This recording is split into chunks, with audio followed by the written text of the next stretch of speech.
अस्सलाम वालेकुम नाजरीन, मैं हूं साजिद हाशमी। नाजरीन, आज तक मैंने जितनी भी कहानियाँ और स्टोरीज़ बनाई हैं वो माशरे के ऐसे हक़ाइक़ से पर्दा उठाया है, ऐसी चीज़ें लोगों से आप लोगों से डिस्कस की हैं जो माशरे में हो रही हैं। इस बच्ची का भी एक ऐसा वाक़या है नाजरीन, उस्ताद जिसको रूहानी बाप कहा जाता है, बाप से भी बड़ा दर्जा उसका होता है। और नाजरीन, ऐसा उस्ताद जो हाफ़िज़ कुरान भी हो, कारी साहब भी हो और जो कुरान पाक की तालीम देने वाला उस्ताद हो, उससे ऐसी हरकत की तवक्को नहीं की जा सकती जो इस बच्ची के साथ हुई है। बेसिकली इस बच्ची के माँ बाप नहीं थे, ये अपने दादा अब्बू के साथ रहती थी और एक कारी साहब हाफ़िज़ कुरान जो कि इन्हें घर पे इसे पढ़ाने आता था, उस इंसान ने एक ऐसा वाक़या इसके साथ किया कि जिसके वजह से ये कहीं मुंह दिखाने के काबिल नहीं रही। इसके दादा अब्बू का भी इंतकाल हो गया और ये आज मेरे इदारे में मौजूद है। हम उस हाफिज़, उस कारी साहब की ये जो मकरूह चेहरा है ये आपके सामने लाना चाहते हैं। नाम तो नहीं हम बताएंगे, लेकिन हम इस वाक़े पे बातचीत करेंगे ताकि उन जैसे कई और हाफिज़ कुरान जो बच्चों और बच्चियों को घरों पे पढ़ाने जाते हैं वो कम अज़ कम बेनकाब हो सके। माँ बाप को भी चाहिए कि जो भी हाफ़िज़ कुरान या कोई कारी उन्होंने अपने घर पे बच्चों और बच्चियों को पढ़ाने के लिए लगाया हुआ है, उस पर नज़र रखें, खुफिया कैमरे लगाएं या उस पर नज़र रखें कि वो आपके बच्चों के साथ क्या हरकत कर रहे हैं। वो दीन की आड़ में, वो इस दाढ़ी की आड़ में, वो कुरान पाक हिफ़्ज़ करके इस आड़ में वो क्या घनौना खेल आपके बच्चों के साथ खेल रहे हैं, उस चीज़ पर नज़र रखनी चाहिए। तो इससे बात करते हैं। जी अस्सलाम वालेकुम। वालेकुम अस्सलाम। बेटा, क्या नाम है आपका? रुखसाना। रुखसाना, मुझे ये बताएं कि आपने जब वो हाफ़िज़ कुरान जो कारी साहब था जो आपको घर पे पढ़ाने आता था, उससे आपने कितने सिपारे हिफ़्ज़ किए? मैंने 12। 12 सिपारे हिफ़्ज़ करने के बाद मसलन या उससे पहले इस दौरान उसने आपको क्या ऐसा कहा? उसने आपको शादी के लिए कहा, निकाह के लिए कहा, दोस्ती के लिए कहा, क्या कहा? उसने पहले मुझे ये फ्रेंडशिप के लिए बोला था कि हम बस मामूली सी फ्रेंडशिप करेंगे, बात करेंगे। नंबर उसने मुझसे लिया, बात स्टार्ट हो गई। फिर मुझे कहता है कि तुम मुझे अच्छी लगती हो।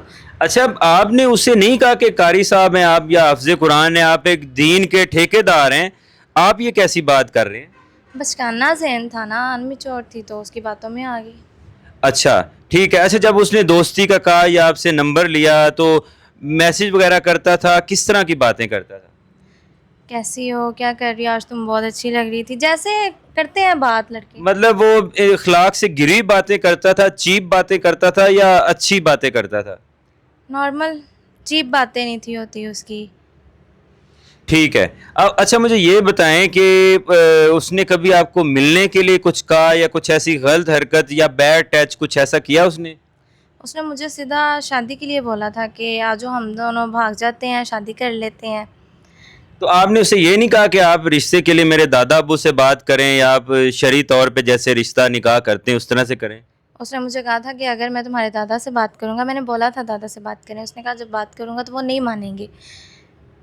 तो आप उसके प्यार में मसलन इतनी गुमराह हो चुकी थी कि आपने एक उस्ताद के रिश्ते को भी वो सामने नहीं रखा और आप उसके साथ चल पड़ी। बता तो रही हूँ आपको कि समझदार नहीं थी, अगर समझदार होती तो फिर अच्छे बुरे का पता होता।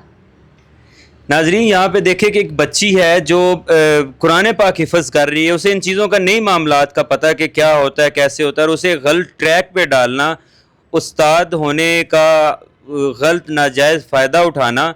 और मतलब माँ बाप को भी चाहिए कि जब कोई कारी साहब या कोई भी हाफ़िज़ कुरान आपने बंदा अपॉइंट किया हुआ है अपने बच्चों को पढ़ाने के लिए, तो कम अज़ कम उस पर नज़र रखें, अपनी मौजूदगी में बच्चों को पढ़ाएँ। क्योंकि ये शैतान है, ये तन्हाई में औरत और मर्द, लड़की या लड़का, कोई भी तन्हाई में जब बैठते तो शैतान उनके दिमाग पे हावी हो जाता है। ये इस्लाम का और कुरान का फ़ैसला है। अच्छा, मुझे ये बताएं कि जब उसने शादी के लिए कहा, आप मान गई, तो फिर आप उसके साथ चली गई? मैं सोच रही थी मैं जाऊँ ना जाऊँ, तो फिर मैंने सोचा कि मैं चली जाती हूँ। 2-3 दिन बाद मैंने उसके साथ जाने का फ़ैसला कर लिया, मैं चली गई उसके साथ। फिर आगे क्या हुआ? मसलन वो कहाँ ले गया? उसके पास कोई रिहाइश थी, कोई घर था, या क्या मामलात हुए? उसके दोस्त का कोई फ्लैट था, वो मुझे वहाँ पे ले गया था। उसके बाद उसने मुझे एक मस्जिद में छोड़ा, कहता तुम यहाँ बैठो, मैं आ रहा हूँ। फ्लैट में कितने दिन आप रहे उधर? 1 हफ़्ता। अच्छा, आपके दादा अब्बू ने आपको ढूंढा नहीं या आपको पीछे से तलाश नहीं किया या कॉल्स नहीं की आपको? दादा अब्बू ने मुझे बहुत ढूँढा, ان کی پھر ایک دن مجھے کال آئی, انہیں پتہ نہیں کہاں سے میرا نمبر مل گیا, ان کی کال آئی, مجھے کہہ رہے تھے کہاں چلی گئی ہو تم ہمیں چھوڑ کے, تمہیں ذرا خیال نہیں ہے ہمارا, تو واپس آ جاؤ. میں نے انہیں بتایا کہ نہیں میں اب واپس نہیں آ سکتی, میں بہت آگے آ گئی, میں واپس آنے کا سوچ بھی نہیں سکتی. انہوں نے ٹینشن لی, انہیں ہارٹ اٹیک آ گیا. تو جب انہیں ہارٹ اٹیک آیا وہ فوت ہو گئے, دیکھیے آپ کی تو کل کائنات وہی تھے, تو آپ گئی نہیں. اس نے مجھے جانے ہی نہیں دیا, کہتا نہیں جانا تم نے, مجھے کمرے میں بند کر دیا تھا.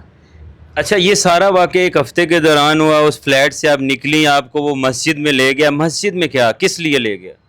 کہہ رہا تھا یہاں بیٹھو, میں تمہارے لیے کچھ لے کے آتا ہوں, کچھ کھا لو, ٹھنڈا پانی پی لو, کچھ یہاں بیٹھو, میں آ رہا ہوں. میں بیٹھ کہاں بٹھایا تھا آپ کو؟ مسجد میں جو وضو کرنے والی جگہ ہوتی